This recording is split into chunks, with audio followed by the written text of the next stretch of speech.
আগের ভিডিওতে আমরা স্টার্ট প্রজেক্ট করেছিলাম এবং প্রজেক্টটা রান করে দেখেছিলাম।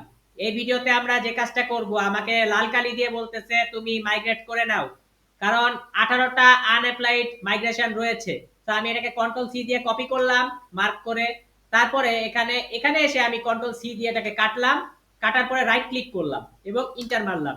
সাথে সাথে আমার যে 18টা নাম মাইগ্রেট করা মাইগ্রেশন সেগুলো হয়ে গেল। এবং সেই কাজটা আমার হয়ে যাওয়ার পরে আমি বুঝতে পারলাম এবং আমি একটা DB SQLite 3 পেলাম, যেটার মাধ্যমে আমি বুঝতে পারতেছি যে আমার ডাটাবেস তৈরি হয়ে গিয়েছে সাকসেসফুলি। এবং এখানে অনেক কিছু ডাটাবেস চলে আসছে। এই জিনিসটা আপনারা হয়তো বুঝবেন যে আমাকে গ্রুপ পারমিশন অনেক অনেক রকম ডাটাবেস তারা আমাকে দিয়ে দিয়েছে। তাহলে আমার এই একটা মাইগ্রেট ক্রিয়েট করার জন্য আমার ডাটাবেস তৈরি করার প্রসেসটা আমি শিখে ফেললাম। যে এখানে আমাকে মাইগ্রেট করতে বলছিল, আমি পাইথন manage.py মাইগ্রেট লিখলাম এবং ডাটাবেস তৈরি করার প্রসেসটা আমি করে ফেললাম। ওকে, তাহলে আমরা নেক্সট ভিডিওতে আমরা দেখব কিভাবে স্টার্ট অ্যাপ তৈরি করে, পাইথন জ্যাঙ্গো দিয়ে কি করে স্টার্ট অ্যাপ কিভাবে তৈরি করে সেটা দেখতে পারবো।